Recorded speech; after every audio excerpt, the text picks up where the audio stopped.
Wait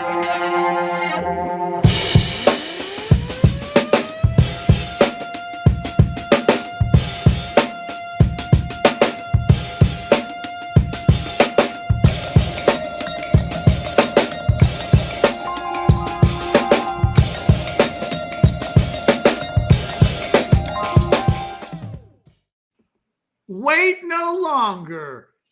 Yo, what's shaking, everybody? Welcome to a Thursday edition of House Divided here on Orange Was Live. I'm somewhat sitting in the dark because I've got lighting issues. Come on, son. Come on out and play. That's Chad Hastings. I'm Jeff Ketchum. This is the show. Do us a solid. Hit that thumbs up button. Subscribe to the channel. Get notifications. Help us get to 20,000 because 19.2 just makes me sad. And oh, by the way, jump on into the Specs chat where already Cotton and Jefferson and a whole lot of Jefferson and Money. Jefferson's up today. You can't jump into the Specs chat after the show's off the air. But while we're live, come on in. The water is warm. We're talking recruiting by and large today, although I have to admit my buy or sell questions don't center around recruiting, Chad. So we'll get it all out in the show. Okay. You don't need to buy or sell. At least I will deviate away from the subject of recruiting. The Longhorns have a big visit weekend coming in. It's the DeCorian Moore weekend. There's another of other prospects, and I thought, yeah, it's probably now. It's Thursday. We're less than 24 hours away-ish from a lot of these guys showing up on campus. Well played, Nate. Well done. It's probably time to talk about this visit weekend as a whole. We kind of, all week long, we've treated this weirdly like a game week of football where there's a game on Saturday and then Monday – you're absolutely talking about the weekend that was. Tuesday, you feel a little weird. You're asking yourself, do we still talk about what happened over the weekend? Wednesday, you're just absolutely lost. And it's like, let's talk Aggies. But then we get to Thursday and you can, you can see the finish line to some degree. And it's recruiting. Again, there's another game, a bigger list of visits for the Longhorns, and a reminder that so much of what we'll talk about in December and January and early February as it relates to recruiting will be decided in the next few days ahead leading up to the last round of official visits. We're in the middle of the belly of the beast in recruiting. Yeah. Also, it is important sometimes to know when the truth may be the truth. And Daniel, with this chat, yeah, you're right. These kids are just messing with us and everybody in certain ways. We understand that. We do understand that going in. We also understand that if you get a super chat in, everything stops and we hit that super chat. Big thanks to Michael for $19.99. That's a bargain off of $20 with Brew blowing off his OV and other top DBs like Jonah Williams and Devin Sanchez not buying UT. Do you think other schools are negative recruiting our bad DB play and poor development? It feels like DB recruiting is taking a step back. Let's start with the last sentence first. It does feel like this DB recruiting class is going to be a step or even two steps below what Texas has done in previous seasons. But I don't think that this is some sort of a byproduct of the secondary last year wasn't good. The pass defense wasn't good. Questions about development. That's not what I sense. It is a little bit of a strange year in that the best DB in the state is just a guy that's not giving Texas the time of day. Jonah Williams, and then Devin Sanchez commits early at Ohio State. And then you've got Jonah Williams, the best available behind that. It just, the Longhorns haven't really had any success going down to Galveston for a couple of decades. I mean, it's been a while. It's actually more than that. So maybe it shouldn't be a huge shock. I think this also, though, just has a lot to do with Texas is pretty loaded in the secondary. If you watch the spring game, you had a 5-star safety playing third string. And that's because they've got a roster full of guys that, the Jelani McDonalds of the world are still waiting in line to get on the field. So I think having a loaded roster and not being able to absolutely sell early playing time may be one thing. Michael, I think it's a lot of little things added up together, but I think at the end of the day, all that matters is the results. And I think this DB class is not going to be anywhere as near as elite as what we've seen in previous seasons. I don't know that there's any getting away from that. That it just kind of is what it is, but I don't know that it's the beginning of a problem. From my perspective, it feels a little bit like a one-year anomaly. If this happens again next year, then we need to be ringing bells. But they've recruited so well in the secondary that, Xavier Filsaime was a 5-star that just felt like he fell out of the clouds last year, and they'd already been recruiting at a really high level, and then they close with a 5-star DB. So, let's not panic, but it's an astute observation. Your head's not in the clouds. You have a feel for what's going on. Again, I just don't think it's anybody's necessarily fault. Michael, thank you so much for that super chat. And Catch, speaking of let's not panic, you've had a couple freezes so far. Let's have you go out and come back in. I'll play the AV consultation spot, give you a good minute here, and we'll see if we can reset. We're talking recruiting, getting ready for this big weekend. Here's more on what AV consultations can do for you, Longhorn fans. Get ready for the season. Hey, this is Tom McKay with Audiovisual Consultations. Today's home electronics can be a bit daunting. My company has spent the last 36 years making sure they are not. For those of you who have not experienced our services yet, we'd like to invite you to give us a try for all your home electronics needs. We carry all the major brands of televisions and stereo equipment at prices you can't find in stores. And we come to you. There's no need to leave your home to find great pricing and incomparable service. No traffic, inexperienced sales geeks, or pushy showroom tactics. We believe in having some fun and dreaming big. You have a dream for your home entertainment? Let us know. We can make it come true. And we are always there to help after the job is done. We cultivate clients for a lifetime by treating everyone like their family. No, not those family members. I'm talking about the ones you actually like. So relax, hug your kids, make love to your wife, and smile. Then, when you have a moment, give us a call at 255-8678. That's 512-255-8678. Or online at avconsultations.com. All right, let's see how that is. Mr. Ketchum is back, and we've got once, Chad, I want him to say, make love to your mistress. Yes. I think love to your side piece. They have had some in the past that's just kind of like make love to whoever you want to and kind of leave it open to everybody. So they've done slide back into the house and try not to let the wife know. I'm waiting for some alterations to the spot. Yeah, they've done that too. All right, so we've had some good chats already coming in today. Remember, if you get a super chat in, it will go right to the top of the list. We've had Jefferson very active in the chat. Jefferson, thank you for that today. Want to see Anthony Hill and Makuba on the same field. Disgusting. Somebody else says they want to see the hype from Jelani McDonald on the field. And then Catch. Oh, here's one for you. I don't give a damn about stars. I'll take 3 stars as long as they can run. Just give me some speed from JW Crunch. And someone else just throwing in that the whole state needs to produce more blue chip D tackles and DBs. Back to that. I think they do okay with the DBs numbers are fine. There's 3 in this. There's 3 DBs in my top 10 in the state, Chad. So it's not that there need to be more. There needs to be more D tackles. Yes. Oh God, yes. Right. I mean, duh. But the DBs, Devin Sanchez is arguably the best prospect in the state this year. There's 2 5-star DBs, and then Dorian Brew is a guy that falls into the lap of the state in that he's an Ohio prep star who moves to Texas and now counts towards the Texas high school numbers. It's a weird one. Sanchez, no real interest in Texas. and I still don't quite understand why.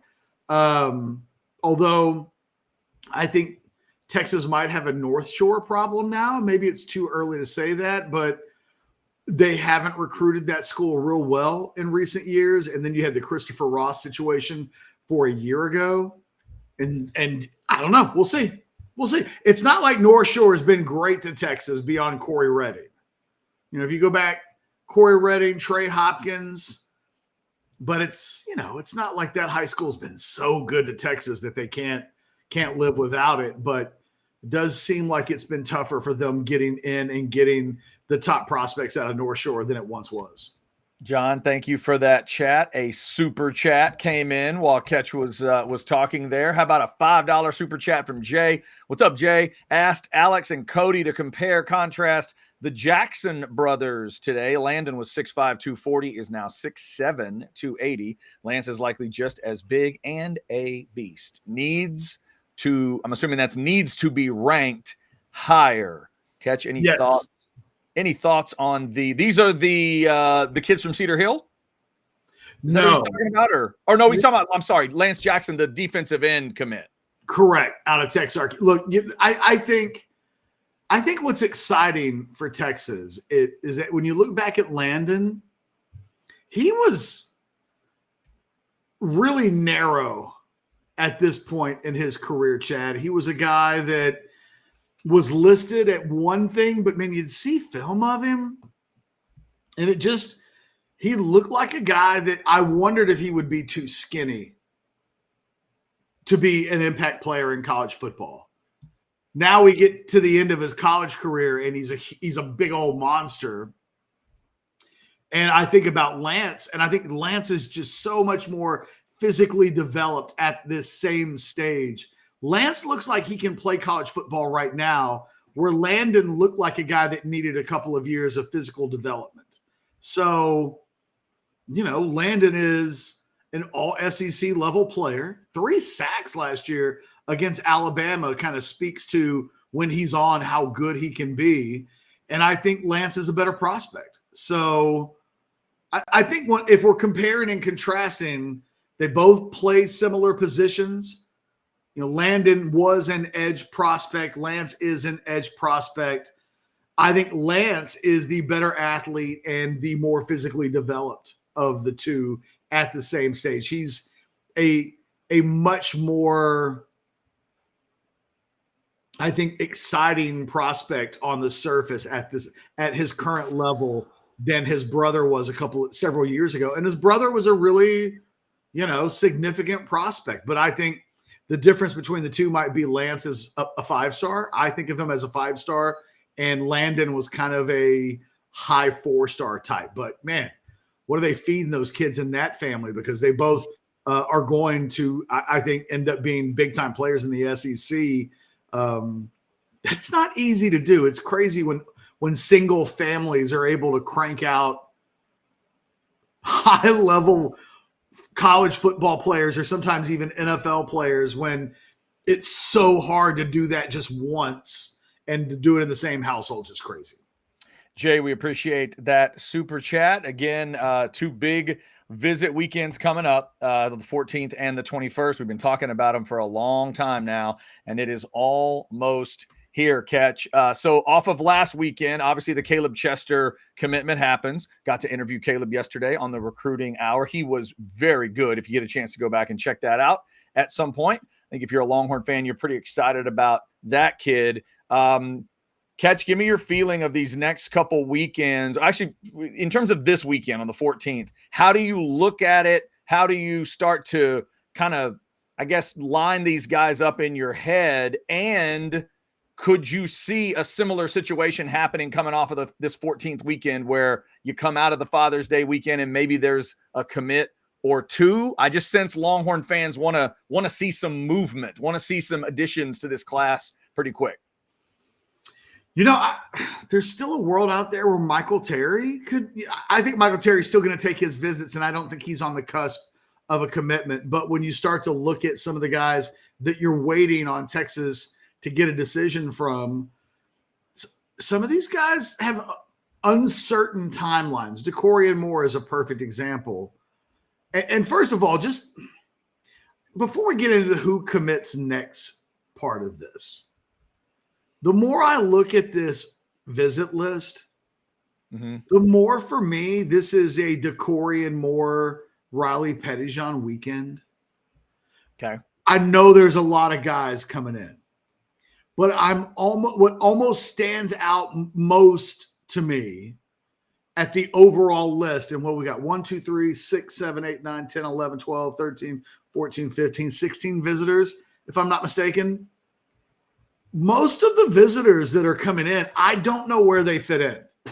So there is a mystery element to this weekend. I feel like at the top, we know where the direction of a lot of these players are going in. I look at a Marco Jones or a Kevin Wayne or some of the other guys that are on this visit list, Jonathan Cunningham, and I wonder where they fit in. I think if you were going to pick somebody from this group to commit this weekend, it would be one of these guys that are probably the less heralded of the names coming in this weekend, where it all comes together and they say, yes, there's a few commitments on here that we won't give a ton of attention to because they're already committed. You think about a Ricky Stewart Jr. You think about, Brandon Brown really quietly is a sneaky important visit. But in terms of the way I overall look at this, I don't think it's as big as next weekend's visit list, but it's highlighted by the best prospect in the state. And in Riley Pettijohn, considering the importance of recruiting of the linebacker position this year, I think for Texas, interior defensive line and linebacker recruiting are the two biggest need positions in this class. And then I don't think there's a third that's on the level of those two, maybe tight end. So I look at Riley Pettijohn and I say, okay, well, they got a bunch of guys coming in, but if almost the entire staff does nothing but make sure Riley Pettijohn is happy, having the visit that he wants, then maybe it's mission accomplished. I'm curious to see what happens with so many of these other names, because I don't feel like there's not a lot of Caleb Chesters in this class. When he came in last weekend, we suspected, okay, this guy could commit. We expect him to be in the class. He might cancel all of his visits. I don't know amongst this other group of players who the most likely guy is to be Caleb Chester. I don't think it's blinking at us like a neon sign the way Chester was a week ago. Yeah, the ones that could absolutely, shake the foundations and get everybody's attention, I think is the two you said, right? It would be DeCorian Moore or Pettijohn. If one of those guys came to campus, got excited, and threw down a Father's Day or a Monday after Father's Day commitment, that's massive. Yeah, well, let's look at the sixth highest ranked guys coming in this weekend. Okay. 5 stars, high 4 stars. Those are my super blue chips, those two categories. And then one tier below that. Your only 5-star on paper right now is DeCorian Moore. Now, Riley Pettijohn is close to that territory, and he's in that high 4-star group. So super blue chip, right? Andrew Marsh confirms today that he absolutely is coming in this weekend. It's such an interesting recruitment because of all of the receivers that we've been talking about, the 5 stars, the Jamie Frenches and the Khalik Lockett's, and obviously the DeCorian Moores. Andrew Marsh is not far away from that kind of discussion. He's one of 3 super blue chips coming in this weekend. But I think Sukamel made a comment that of all of the receivers that are visiting Texas, that's the guy that he would least expect to give Texas a visit or a commitment. I was like, well, that's quite the statement. But I think it frames perfectly big-time guy coming in. But there doesn't seem to be a world where people are projecting Andrew Marsh to be in this class. So what is this weekend for him? What does it mean? are we wasting time? Is this a waste of Andrew Marsh's time and a waste of the Texas coaching staff's time? I'm fascinated by the timing of that visit, and that kid's been on campus 8 or 9 times. This time he comes in, I wonder how it matters when we look at, okay, these aren't super blue chips, but they are the next 3 highest rated guys in the class. And, I think in the case of at least one of these guys, and I'd probably say 2, I would rank them as super blue chips. Lance Jackson. So one of the 2 or 3 most talented guys in this recruiting class, but he's already committed. So you're good there. Lamont Rogers, a guy that we've talked about. Mm-hmm. So I think he's a super blue chip prospect. I really do. But there's not a sense that he's going to – most people aren't projecting him to end up at Texas right now. By the way, I know this is going to be in the war room. Anwar hit me up yesterday. Anwar, apologies if I'm using info that you were going to use tonight. It'll still be important. Lamont Rogers, guess who he's being hosted by this weekend, Chad? Kelvin Banks. Trevor Gooseby. Ah, okay. And the reason why that's funny is because I've told that Trevor Gooseby story relating to Lamont Rogers when he visits a couple of months ago, and they asked him what stood out to you about today's practice. And he mentioned the backup left tackle. It was so it's funny to me that they're pairing him with the guy that he noticed. I was joking with Anwar. Maybe Trevor Gooseby can convince Lamont Rogers how cool it is to wait a couple of years before you get on the field. If it's good enough for Arch and it's good enough for Trevor Gooseby, it can be good enough for Lamont Rogers. And then the other guy, Dalen McCutcheon, is a wide receiver, and he kind of falls into the Andrew Marsh conversation of he's a wide receiver, but maybe not. And he's certainly talented enough to be in this recruiting class, but I don't know if he's on the first tier of wants. I think Jamie French and Khalid Lockett are bigger priorities. So it makes it tricky when you bring Andrew Marsh and Dalen McCutcheon and a Kelshawn Johnson in, and you're waiting on more. You're bringing Lockett in next week. You're bringing in French next week. What do they do with these wide receivers? Those are the headliners. And at least half of the headliners are guys that I don't think Texas is probably going to have in this recruiting class, unless something happens this weekend and blows Lamont Rogers out of the water, or Texas misses on a wide receiver. And so suddenly the viability of Andrew Marsh or Dalen McCutcheon intensifies.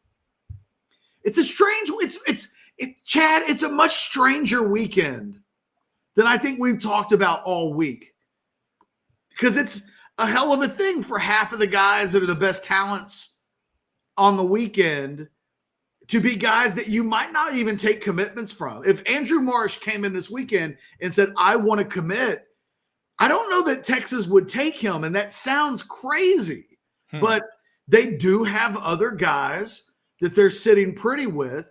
And I just have a hard time believing they're going to do anything that's going to upset their chances at getting DeCorian Moore, Jamie Lockett, or Jamie French or Khalid Lockett. So those are the big 3. And these other guys would be big 3s on any other wide receiver group of visits anywhere else in the country almost. And at Texas, so it is a little strange in my opinion. We got some good chats that we are lining up. I also had a question for Catch on another one of these guys that I don't think he mentioned. But first, we're going to get one of our great partners some love here. And if you ask yourself when you're watching the shows, hey, do these guys actually like the product and use the product? When it comes to, I know what we're doing now. When it comes to Rogue Shop, I want y'all to know that my man Jeff Ketchum uses the product. Catch, tell him about it. I mean, let me tell you what happens. You take a hit off of a cartridge 30 seconds before the show starts. right in front of Chad's face, and he's going to reference it in the show. It happened. I engaged in a little rogue shop. I did. I don't think anybody's been able to notice. It's not like I'm tripping over my words, but if it does happen, at least I've got a built-in alibi. I love rogue shop. I love the fact that for people that I know, family members that I know, friends that I know, it serves them. It serves them in ways that are different. Anxiety, pain, sleep. Last night, this is the gospel. My mom messaged me at 8:30 last night. Hey, is there any chance that you can come over? Do you have any Rogue Shop products? I was like, yeah, I'll be right over. And I did. I went right on over. I let my mom have some Rogue Shop product, and then she slept well, presumably. I know I did, except for my dog sticking her feet in my back. I don't think Rogue has anything for that. Anyway, I love the product. Scan that QR code. Go to the website, rogueshop.com. Find the product that's going to make your life a little bit better. Trust me, it does that for me on a daily basis. It does that for me 35 seconds before the show goes on. There you go. Better show every time. Shout out to the folks at Rogue. Hey, Shop. sometimes, Chad, you don't always see this. Mm-hmm. I'll wait till you hit the countdown. And then Because then I get covered up and you can't see me on the side of the screen because, it's just a little bit more difficult. So this time I just went a little earlier than normal. Hey, nothing wrong. Nothing wrong with that. You do what you need to do. We do have some questions on the chat. Remember, if you get a super chat in, it'll go right to the top of the list. Catch, I did want to ask you about another one of the O-linemen that's visiting this weekend. What do you think of John Mills, the guy out of California? I've heard Jason Sukamel talk about him a lot. What level of prospect are we talking about here? He's the only high 3-star coming in this weekend. Oh, okay. And yet, I think he's a priority for Kyle Flood. I think he's one to keep an eye on. There's a sense that kid might not leave the West Coast. There's a sense that maybe some other schools have turned his head a little bit. We'll see what happens on this weekend. He might be the guy. I could see Texas blowing it out of the water with him this weekend. And then them saying, look, we've got a couple of spots left. And we've got Lamont Rogers in town this weekend. We've got, our turn to host Michael Fasusi next weekend. But I don't know if they'll come out and say that we're saving a spot for Michael Fasusi, but you can let them know, hey, we're getting ready to we're going to take 5, and we've got 3. And we think one of the 2 spots is going to happen. So that leaves 1 spot. And if you have a great time on your visit and you want to make sure that this is where you end up, then maybe that's the pathway. I don't think it's on the books. We're not anticipating, hey, next Wednesday, John Mills is going to make an announcement and, Texas is the favorite. But if anything were to happen this weekend to change the trajectory of what we think the immediate plans are for a number of guys coming in, he would be a guy to keep an eye on. Although he's graded as a high 3-star player, I think he's probably a little misranked. I don't think he's a super blue chip, right? And so what have I always said? Once you get out of the top 70, 75 prospects in the country, everybody else is much closer together than I think many people who look at rankings would suspect. So I think John Mills as a high 3-star might be closer to a mid 4-star than, and maybe even a national top 100 type level prospect. His ranking doesn't reflect that, but the data shows us that there's really not a huge difference between. Sometimes there is mid 4-stars perform better than you would think, but by and large, mid 4-stars, low 4-stars, high 3-stars, there's no real reason. You could almost just put them into a big group and say they're the next tier. I think John Mills is the next tier away from a super blue chip, but I don't view him on that level. I think there's a fairly sizable gap just in the sense that, I tend to think when we're talking about 5 stars and high 4 stars, they represent something that the other guys just don't. And I think he's in the category of best of the guys that just don't. And I know that I don't want that to sound like a backhanded compliment, because I'm telling you, he's the only high 3-star coming in this weekend. The coaching staff at Texas thinks much more highly of him than that. And I think in general, so do I, so does Jason, so does Alex. We're all big fans of John Mills. We just don't think he's Michael Fasusi. Gotcha. Some good chats rolling in as I said. A good general question here. Vivek says, "Are we expecting the Lambos again this weekend? Why in the world would you do it one weekend and not the next two?" Catch, I would expect more Lambos out there. I don't know about more, but we've been told at Orange Bloods from Lamborghini of Austin that they're going to be out there this weekend. That's level 1, guys.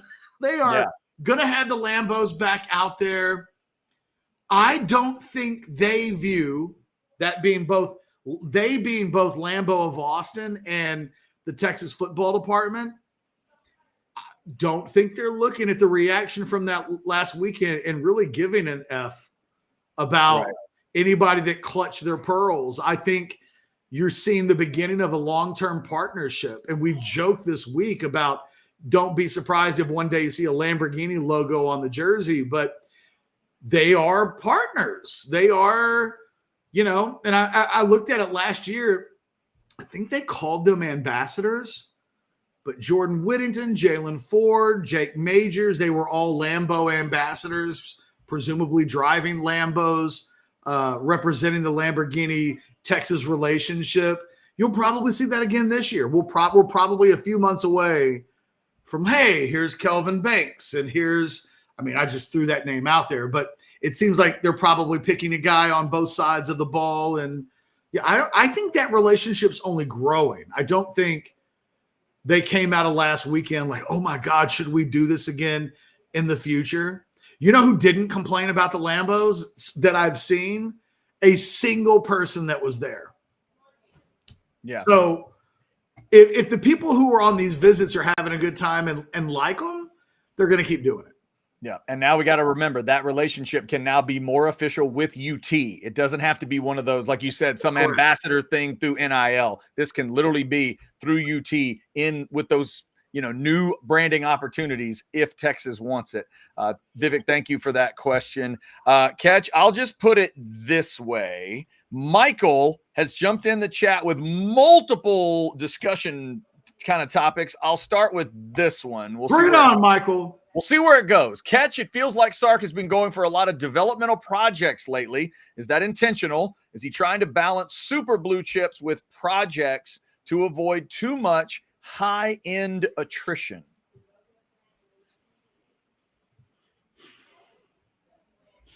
Let's start here. I don't think Sark cares about guys that don't make it. I think Steve Sarkisian is about, there are 2 types of players that are going to come into this program, guys that sink and guys that swim, or guys that soar, right? You either sink or you soar. Swimming's not even good enough. And, I think the wide receiver position is kind of a perfect example of this. When we're talking about Chad and I's guy, we do love us some Bolden. Mm-hmm.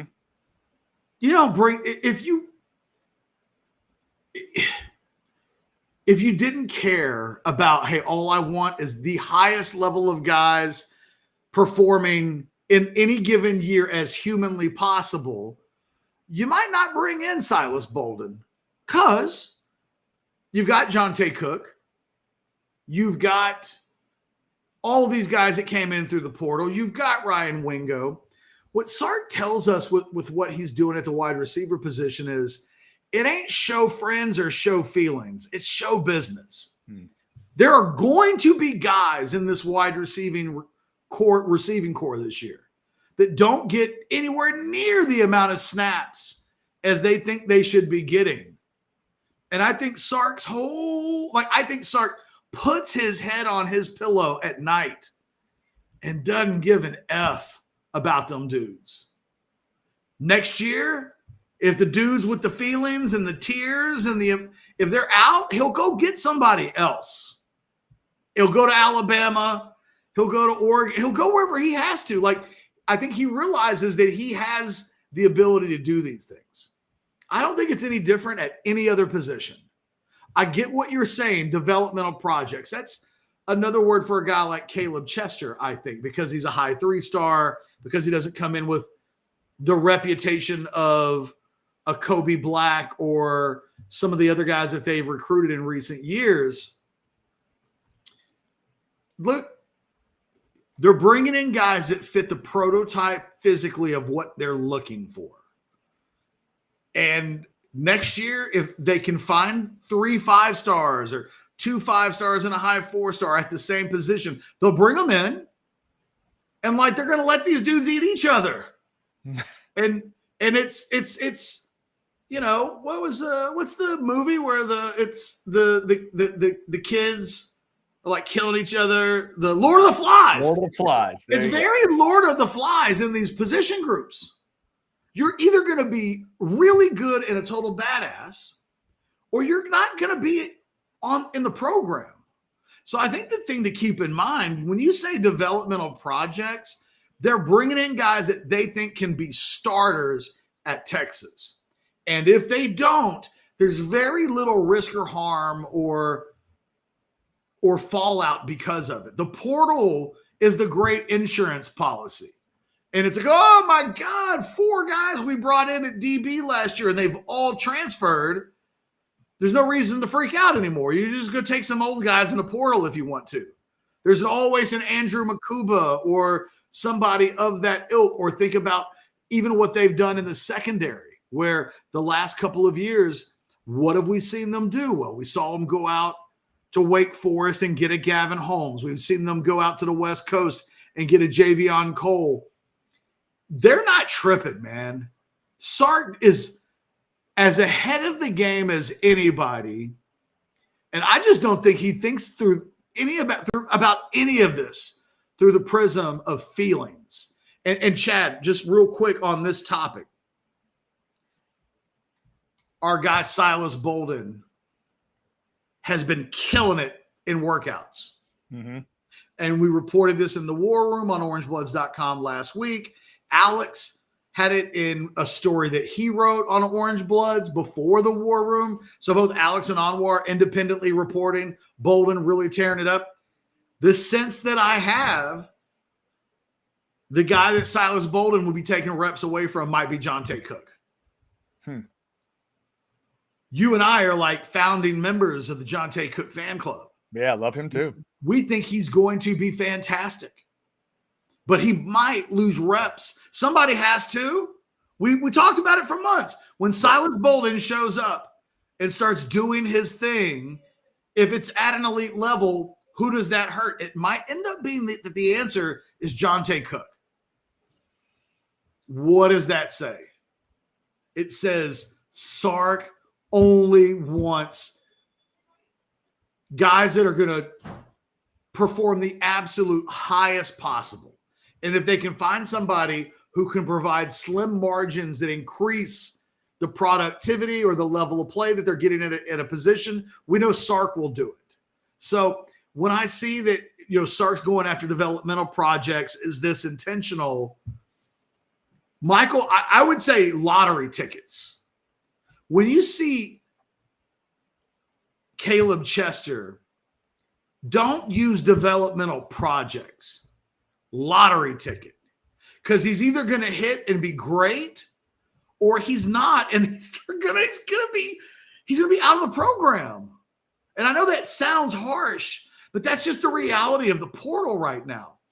The Longhorns, Chad, in the 2022 and the 2023 recruiting classes. So this would be your true juniors and your true sophomores.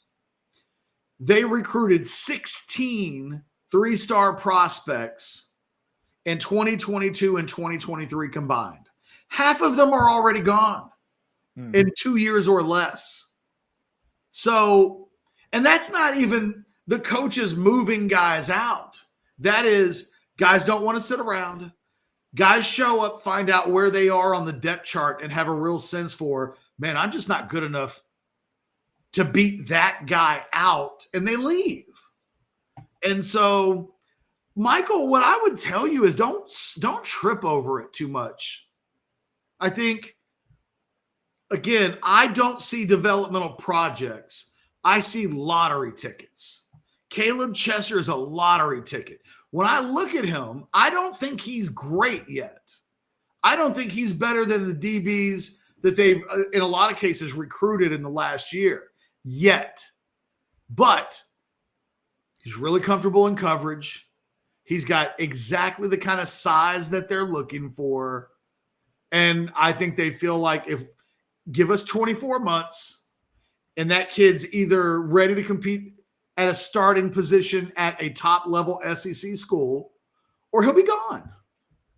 And these 3 and 4 year investments, and oh my God, if we take this developmental project and it doesn't work out, we've got to carry him on the scholarship board for 3 or 4 years until he graduates. That's really not the sport anymore. So much so that you can look at the Texas roster, Chad. There's one guy that Texas fans cannot believe is still on the roster that's on scholarship because it seems like he's so far away from playing. Do you know who that is? I don't. It's offensive lineman Max Merrill.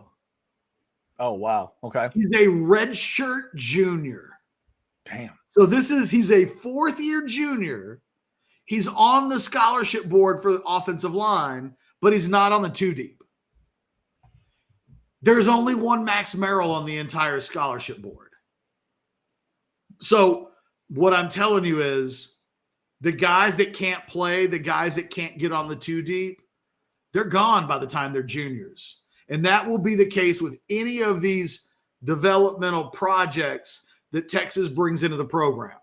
They're either going to be soaring within 24 months or they'll be gone and they'll be replaced by somebody else that they will hope will soar. They only want guys that are soaring. And I just don't think Sarkisian and the staff are going to lose any sleep at all over guys that don't make it. Thanks to those of you in the Specs chat, Michael specifically with a lot of good stuff coming in today, but we got some other chats we will get to. And thanks to Specs for sponsoring the chat. I got to go to Specs today and get all stocked up. Maybe you do too. Specs same-day delivery can save the day with our Specs app or online shopping. From world-class wines to hard-to-find spirits and craft beers to gourmet foods, delicious snacks, and spectacular sweets. It's Specs. Cheers to savings. Catch, I'm going to see my father, Doc Hastings, this weekend, and he won't let me in the house unless I bring him some fancy beer. So I have to go to Specs to find fancy beer. He doesn't have access to it where he is. So that's why I'm hitting Specs this What's afternoon. A fancy beer? There's a couple of beers he ran into while they were in Vegas. And so I've got to go see if my local Specs has those. That they aren't making, apparently they're a little too fancy for, grocery stores in Cisco, Texas. Okay. Yeah. So he figured Specs might have it. So we'll check it out. Shout out. We know they're going to have it. Yeah, they'll have it. I just got to go find out if this particular Specs has it or if I need to use the app, because one of those two things will be going on. Lots of good chats coming in. Let me see of the ones I marked here what we get to. I just like this one in general. Lambos and brisket, hashtag it just means more Chad. Yes, it does, ZOV. Yes, it does. Lambos and brisket, not a bad way to go. I think the Franklin barbecue logo might be an interesting one to think about on that field. Just a thought. It is pretty legendary at this point. All right. What was the one I like? Oh, I like this one, Catch. In terms of one of the guys visiting this weekend, Kyle throws in, Catch, what's the difference play-wise between Pettyjohn and Anthony Hill? I think you could interpret that multiple ways. I think Pettyjohn's a faster, more explosive, probably just a slightly better athlete. He's faster. I think Anthony Hill is a more physical prospect who's better between the hash marks and probably rushing the passer.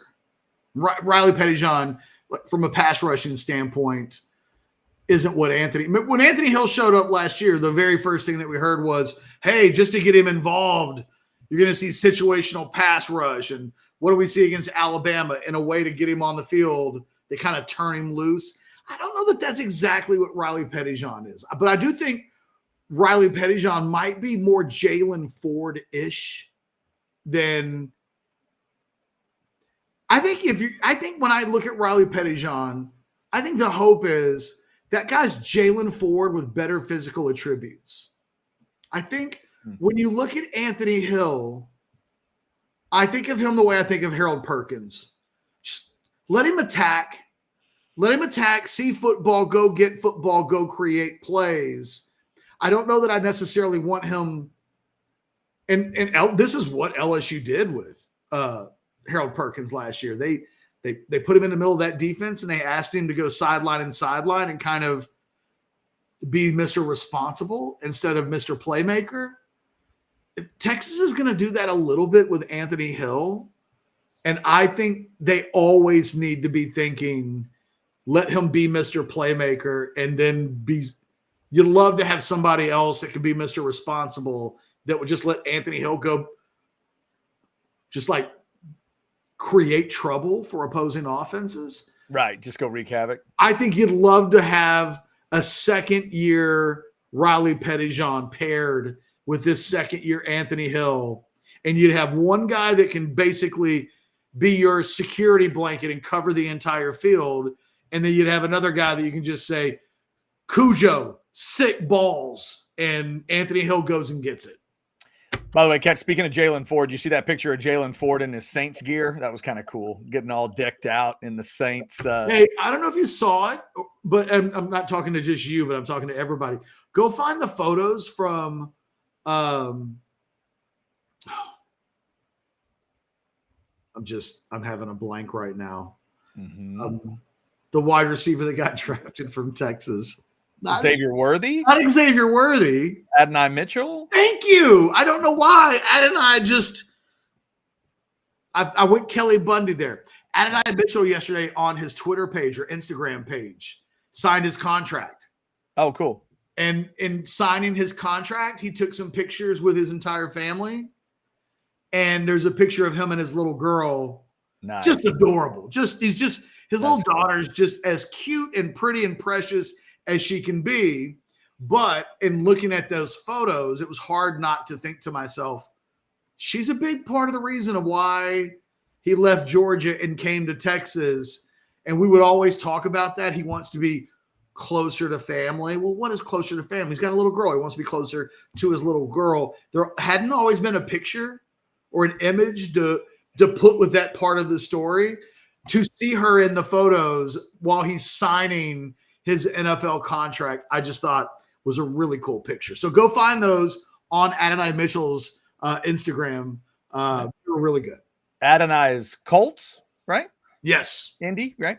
And he looks good in Colts colors.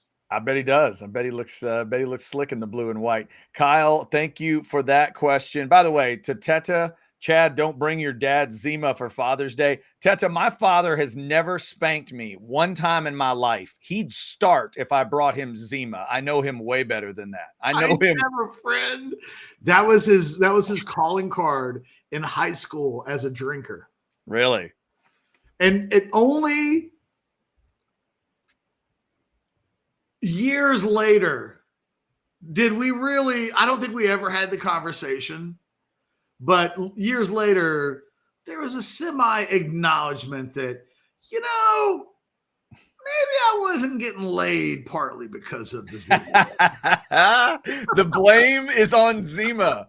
That's fantastic. If you have a reputation for being Zima guy, yeah, how far is that going to get you? Now, to be fair, I don't know what the other answer to that could be. It couldn't be like, I'm margarita guy. Well, actually, that might help. Like, women like margaritas. Maybe the worst thing in the world couldn't be, you know what he needed to be? He needed to be weed guy. Women love weed guys. That could have done it. Women find out a guy's got weed and they always want to be friends with him. Zima guy. Yeah, that's a little tough. You know what? And Catch, you know what I say? If you're going to be into the tasty stuff, why not be a Deep Eddy vodka guy? Like, can you be that guy? Well, look, and that I think you can't do it when you're underage. That's true. And Zima guy was underage at the time. Fair enough. But once you become of age, this is the way to go. Yeah. This is the way to go. Look at those 8 beautiful vodkas in a flight. You can sip them. You can, be the connoisseur, or you can go up to that upper right, get you one of the great cocktails.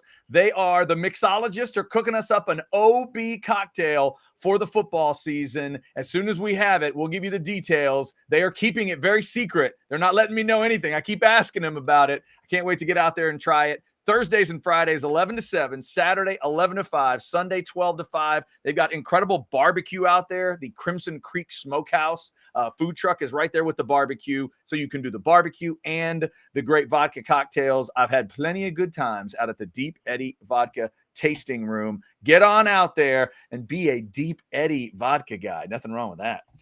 All right. Catch, we did have a little follow-up from a couple follow-ups from Michael, but this was interesting to me.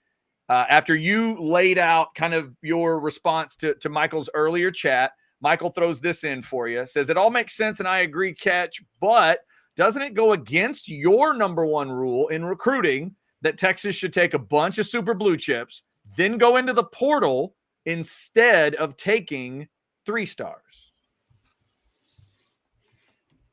Yeah, I mean, look, I think there are very few schools in the country, if any, coaches that completely view recruiting the way that I do. I don't even know that I'm right or wrong. It's a bit revolutionary to kind of, because most schools can't just recruit super blue chips and use the strategy that I'm talking about. Texas Tech's a perfect example. Right? Tech couldn't do what Texas is doing. From a super blue chip standpoint, it's Micah Hudson and Micah Hudson. So they couldn't say, well, we'll take Micah Hudson, take nobody else, go through the portal. There's got to be a happy medium between that. I still think Sarkisian prefers to take as many high school guys as he can.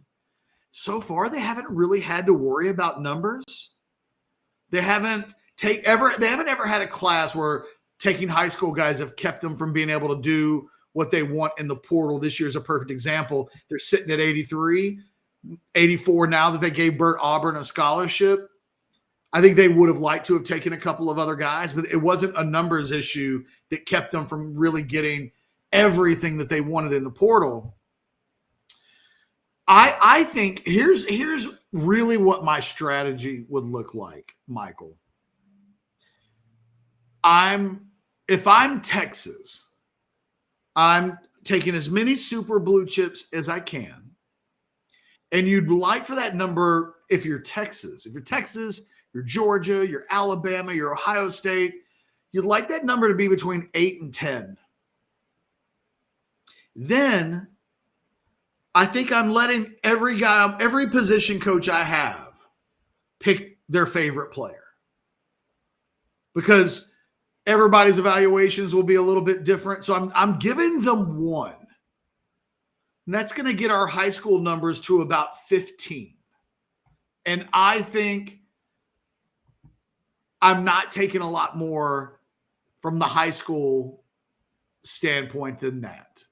And then I'm using the rest of that on portal guys. So, and look, those numbers aren't really realistic now in a lot of ways, but wait till whatever roster changes are made in college football. Will the number go up? Will the number go down? But I think in general, 25 is still a good guesstimate number. You start there, and it can either go up a little bit, probably not down because of the portal. But I think if you're talking about a group of about 15 prospects, and I'm telling my guys, you can have anybody you want, but we need to agree that they've got serious upside. Because there have been guys that Texas have taken where I feel like, Well, that's just a depth guy. The two tight ends, Spencer Shannon and Will Randall, are kind of perfect examples of that. Tight ends from that Arch Manning class where I never thought to myself, those guys will definitely be starting tight ends at Texas. I still don't think that. It's like they need to recruit the tight end position really well this year because they're not going to be able to lean on those guys. Texas is setting a really high bar where every guy that starts should be an NFL high-level player down the road. And if he's not, then you need to find a way to upgrade that position. And you can see that with the offensive line right now. They've got Kelvin Banks, who they feel really good about. They've got DJ Campbell, who they feel really good about. I think they feel really good about Cam Williams, who's replacing Christian Jones. But we've seen them look at that Hayden Connor position at guard and say, can we make that? Can anybody improve that? And, I think they're doing that all over the field. They're looking at positions and say, we're pretty good there. How do we get great? I think we talked about the wide receiver position, Chad. Same thing. They've got talent. And yet Sark keeps on bringing in guys that it's like, okay, well, I'm increasing the talent. And if that means a 5-star like Jonte Cook sees less action because we have a better player who's going to help us win more games as a byproduct of that, it's really is survival of the fittest at the highest levels.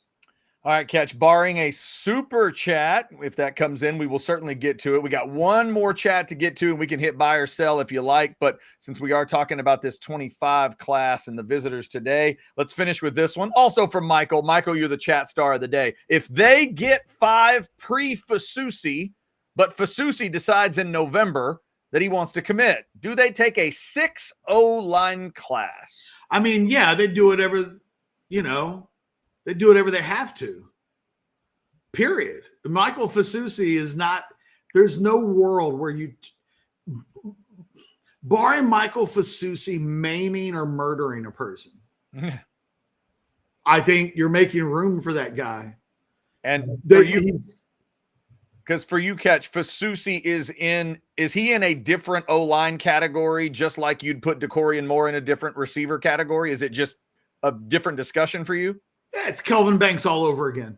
Okay. We are taking you no matter whatever the else we do. And if we – and I think you see this sometimes.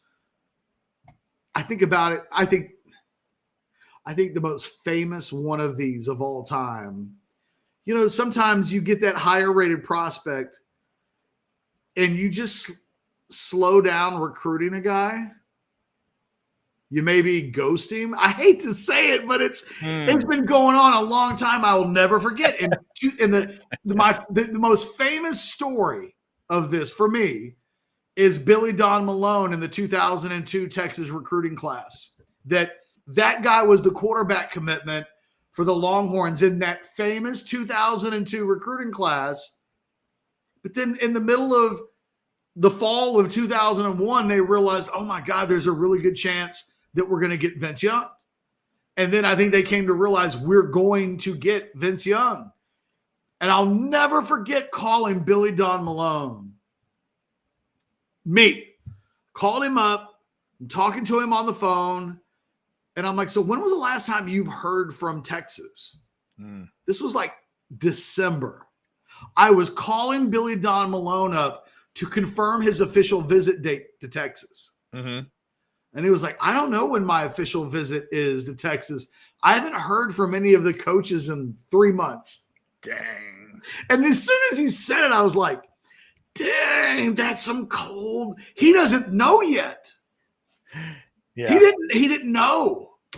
I'm talking to him on the phone and I'm like, damn, man, they cut you loose and they didn't even have the good decency to tell you that they're cutting you loose. Catcher would have got back to him, but I was boning up on my music, making sure I knew what was on Vince's iPod. I was listening to 50 Cent. Sorry.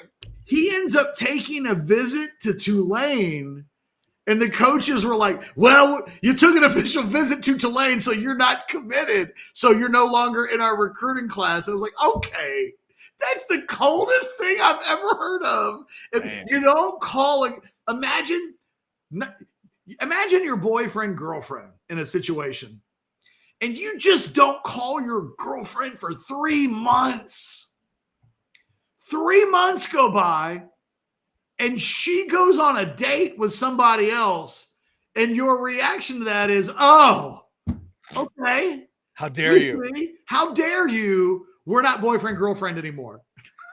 Yeah. And she'll be like, we weren't. What are you talking about? 3 months. So, these things happen. I think if that played out that way, I wouldn't be shocked if they had 5 commitments and then Fasusi became a 6th.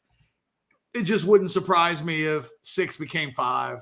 That somewhere in the hierarchy of that 5-man class, somebody's like, wait a minute. Fasusi's in the class.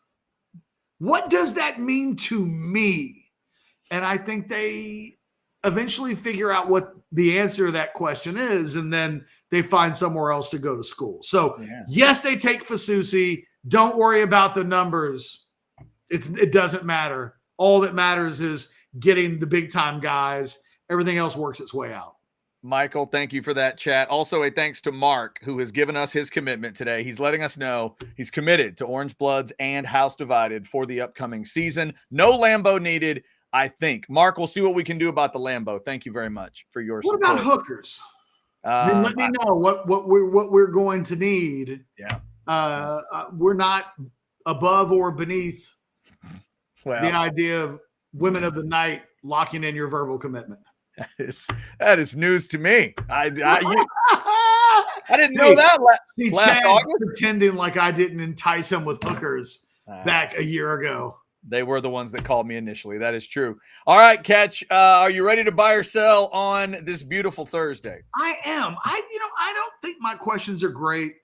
I'm just gonna assume that your questions are better than mine today. So let me go first. You will go first. All right. Buy or sell number 1. Hold on. I accidentally tried to. I just hit the edit button. Buy or sell number 1. You will watch at least 10 hours of the U.S. Open today, Friday, Saturday, and Sunday combined. Oh, 10 hours.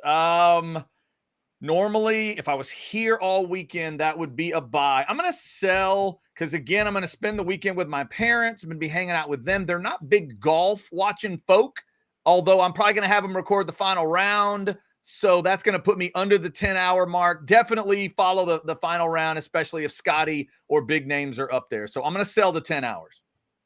I think I'll hit it. Okay. Because it makes for great background. It really does. You're working on your computer and you just have the U.S. Open on in the corner. And if somebody makes a birdie, you're like, oh, let me watch. And then back to doing what you were doing before. I think, especially since apparently my family is leaving me on Father's Day, I guess my present is they're going to leave me. Oh, you're definitely watching golf then. I'll have the golf on if there's not going to be any kids or women around. There you go. Buy or sell number 2. Luka is letting the Mavs down with his poor defensive play and his whining to the refs. I'm channeling my inner. Did you see the Brian Windhorst rant? I did. Yeah. And ultimately, he really got on him. I'll buy. I mean, is it as strong maybe as he's laying it out? Not necessarily, but this is a team that had shown defensive improvement. They're certainly not showing that in these finals. And Catch, he's like, at times it feels like, hey, what if Kobe and Tim Duncan were still complaining and their teams were losing while they were complaining? That can't happen. So it does feel like it takes away from things. And yeah, I mean, he does a lot of it. And Windhorst went back a year and told a story about the international version. And now that rep is out there, whether Luka likes it or not. He's got to figure it out. Damn, Brian Windhorst went in on Luka so bad. I'm convinced that Brian Windhorst had a friend that he wanted to be with and date, and that Luka had sex with her. And Luka took, it may be like his best friend in the world, some woman that he's had a crush on for half a decade, and Luka just came through town one night and had a one-night stand with the girl of Brian Windhorst's dreams, and now Wendy just can't hold back.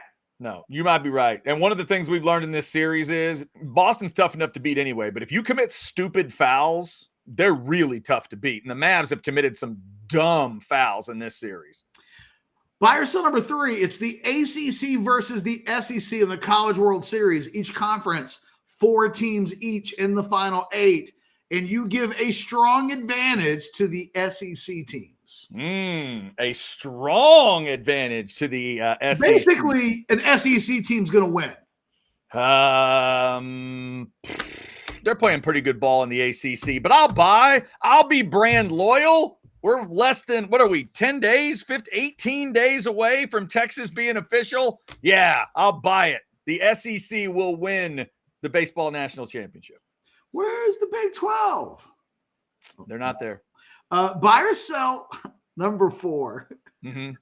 Oh, here we go. I like that. I like that starter. Tim Allen turns 71 years old today, and you think he sucks as a comedian?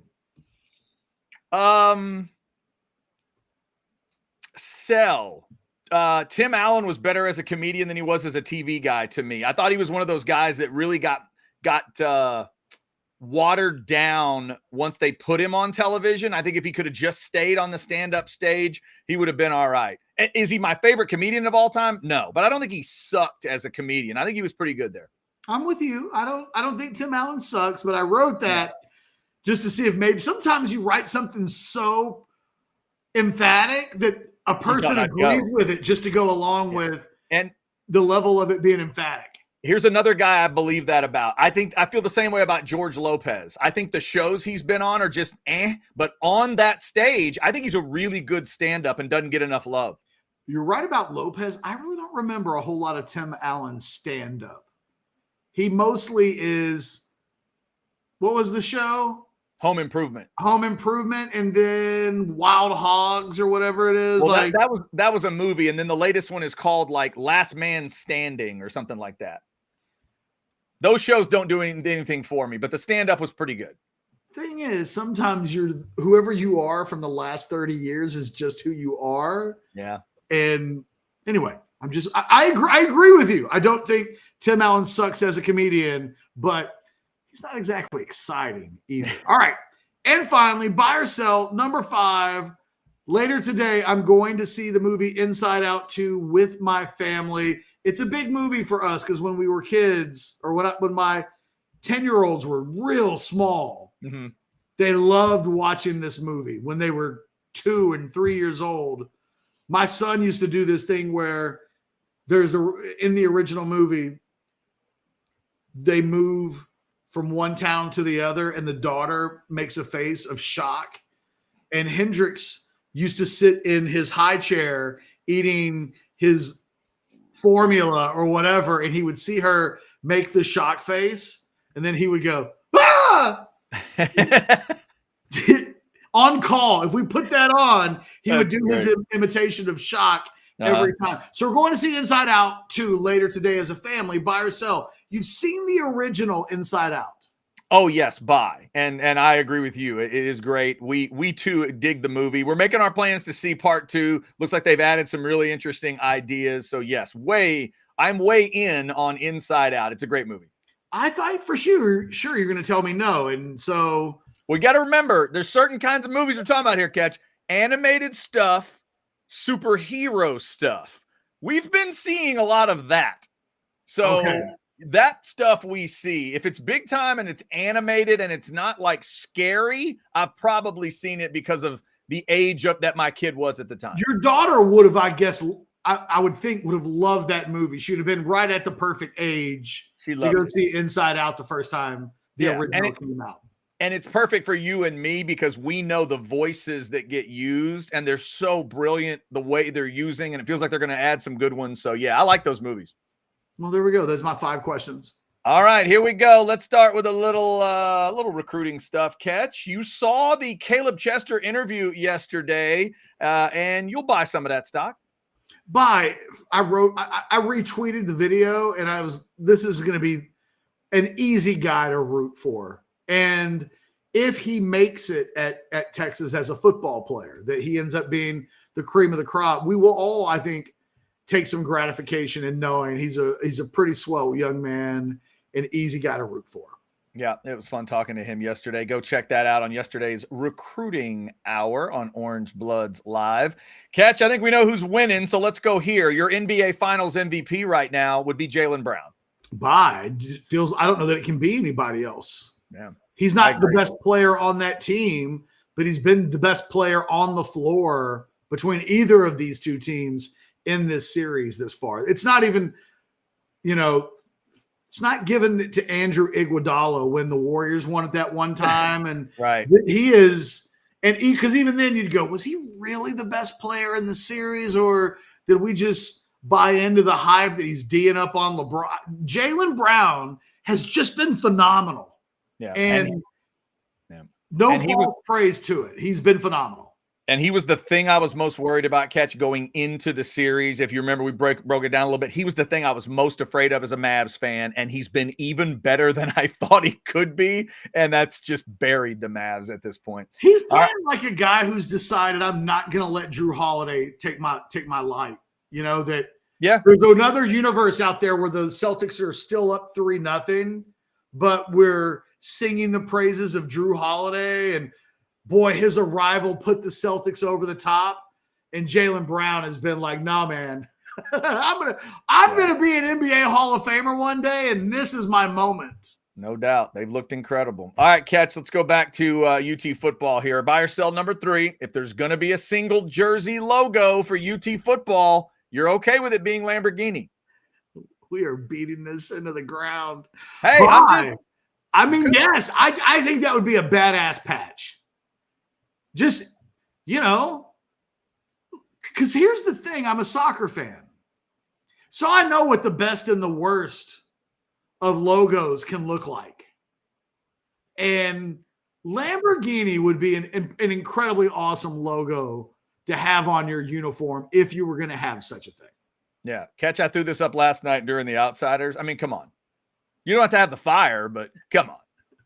That looks pretty damn cool. But you could have the fire if you wanted to. Yeah, you absolutely could. And I think Texas, like I said this week, and we did a video short. Go check them out at Orange Bloods Live. There's some good shorts this week. Big games this year. And our man Wes threw one out. He's got stuff out there about the new video game and everything. But my contention, Catch, is there's nobody that can use that logo and make it real except Texas. They're really the only one. Maybe USC or a couple others, but I buy it if Texas does it. I don't know if I buy it from anybody else. All right, Catch, let's get to some birthdays. Speaking of movies that I watch, Chris Evans, Captain America himself, is 43 years old today. In Captain America Civil War, you were Team Cap, not Team Tony. So, I was caught in the middle of that. Yeah. I didn't take sides. Oh, good for you. I have to sell because I didn't take sides. Okay. I can remember being in the theater and really entertained by the movie, but I wasn't emotionally into the movie because I didn't have a side. And so all these years later, now I've seen all of the movies. When I revisit that movie, I'm still kind of because I wasn't a big Cap fan. Okay. At the beginning of the movie. And I kind of liked his team more, but I thought Cap was kind of overrated. And then a decade since that movie has come out, I've come to appreciate Cap and have come to think that the movies are actually really good and that Chris Evans gives a great performance in it. So I've kind of come full circle on it, but I'm still, even though I'm more appreciative of Cap, and I really wasn't into Cap and Bucky and that whole side of Marvel when it came out, but they've won me over. But I wasn't I just didn't pick sides. I don't know why. I can't explain it. Fair enough. By the way, kids, remember, if you're looking for a movie today, advice from Uncle Chad, if you're trying to decide between Captain America Civil War and Batman versus Superman, go with Civil War. It will stand up way better. You're right about that. Whew. All right, Catch. And finally, I may be getting you some information here, but at least I can make you feel old too. Here we go. Buy or sell number 5. Ali Sheedy is 62 years old today. Let's just, whew, my God. Ali Sheedy? Ali Sheedy, 62. Catch, prime on prime. Ali is hotter than Molly Ringwald. Yeah, bye. Bye. Okay. I don't associate either women with hot. And that's fair. That's kind of why I did it. There's a little more of the cute or pretty or whatever, but I figure let's throw them into the mix and see what happens. Ali Sheedy in Short Circuit, yes, is probably more attractive / hot / cute / pretty, whatever, than I think Molly Ringwald ever was. So if we're going prime on prime, give me Ali Sheedy in Short Circuit. Okay. Yeah. Now, are you familiar with this documentary that's coming out today about the Brat Pack? No. All right, I'm about to tell you and everybody. It is called Brats, as I put on the screen. It's today. It's on Hulu. As of today, Andrew McCarthy he goes around and gets everybody back, not like back together in one room, but he goes and talks to all the members now.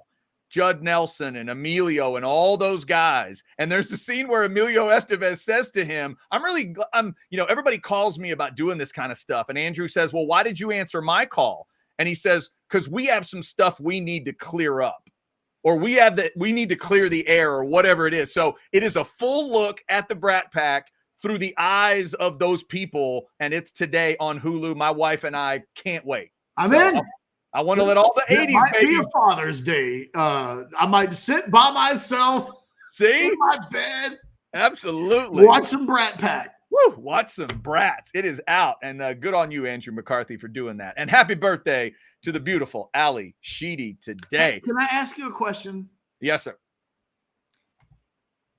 I almost went the birthday route. Okay. Because today's the 38th birthday of the Olsen twins. Ooh, I saw that. That made me feel old too. They're 38 today. They're younger than I would have guessed, which I don't know what I was thinking, but when I saw it, I was like, oh, they're only 38. If I had done an Olsen twins hotter than, do you have a definitive opinion on that? Just between the two of them? Yes. I don't. I would just have to. I do not have a firm stance on either of those two. I was not like way back. Obviously, they were cute as hell on Full House, but I don't like that show. And then nothing they did after I ever watched. You don't like Full House? No, it's an extremely overrated show. What? Yeah, I mean it is what it is. It's like, it's like your How favorite. rude. Exactly. It's your favorite flavor of cotton candy. But it's kind of like Home Improvement, honestly. To me, that's about the same show. But for me, I'm judging the shit out of you right now. But after that, Catch, as they started to grow up and become attractive young women, I wasn't following along. I don't want to talk to you anymore with your incendiary remarks related to Full House. I'm sorry. Incendiary. Terribly sorry. Terribly sorry. You are. Now, I will say it's sort of like what's the best way to describe it? It's like the best average burger you've ever had. Don't make it worse. Just stop, okay. Chad. Right. It's better. I didn't say you're making me mad with these Full House takes. Okay. For you to be like, oh. So by making him mad, what he really means is shit on Full House even more than I already have. How dare you? How rude. I'm so sorry. I am so sorry. And Cotton, I would agree with you, Cotton. Elizabeth over the twins. Yes, absolutely. Oh, definitely Elizabeth over the twins. Of course. No doubt. That wasn't the question would have been, is one of the twins hotter than the other, though?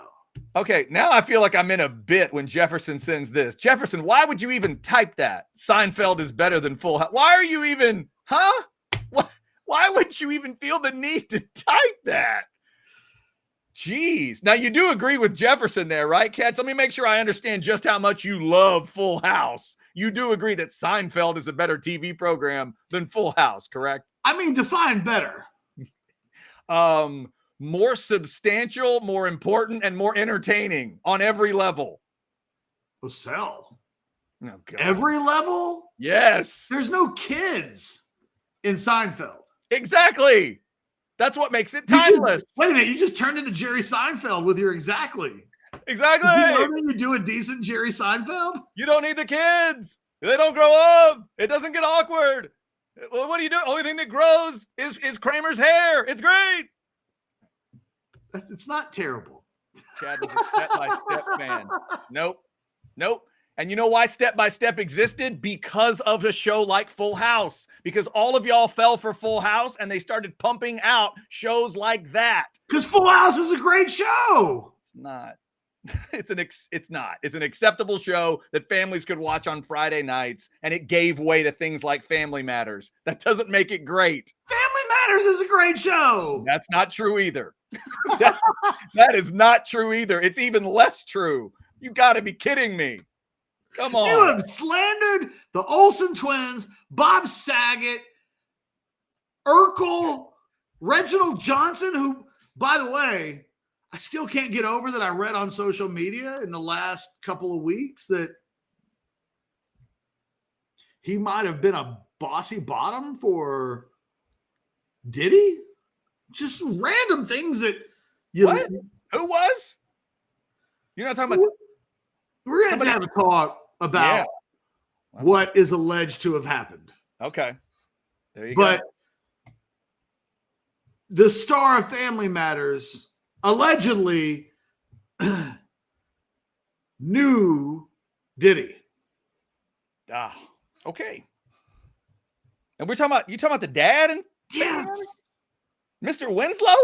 Yes. The cop? Okay. All right. Don't I make feel me bad. say it out loud, Chad. No, dude, I won't. I feel bad that now I've opened up this can of worms that's gotten you to this point. We should probably just stop. Is there anything else you want to mention about the visitors this weekend in recruiting? You brought up Family Matters, not me. I know it's raw. It's I'm trying to get out of my what I created. Yes.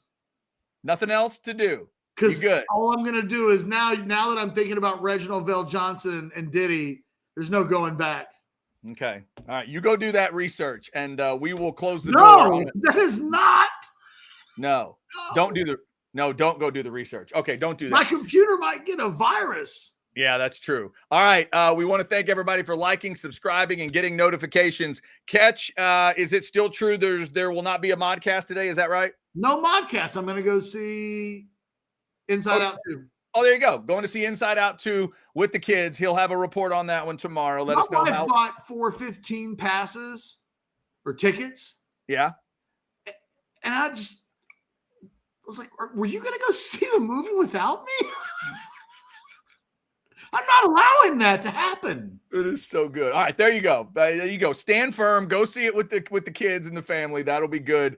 So we'll be back tomorrow. Thank you for liking, subscribing, getting your notifications. Go check out the videos at Orange Bloods Live. If you missed the interview with Caleb Chester on the Recruiting Hour yesterday, you can go check that out. Last night on The Outsiders, we had Aaron Williams on live from a cave, it appeared. He wants to come back on with better lighting, but it was spooky lighting with Aaron Williams last night if you want to go check it out. But we did have a good interview. Thanks to everybody for jumping in the Specs chat. We got up over 450 folks in there right now as we get ready to close the door. You all have yourself a good rest of your Thursday. If anyone in the cast of Family Matters or Full House is watching, I apologize, but the heart wants what the heart wants. Until tomorrow at noon, we are house divided. And today we are really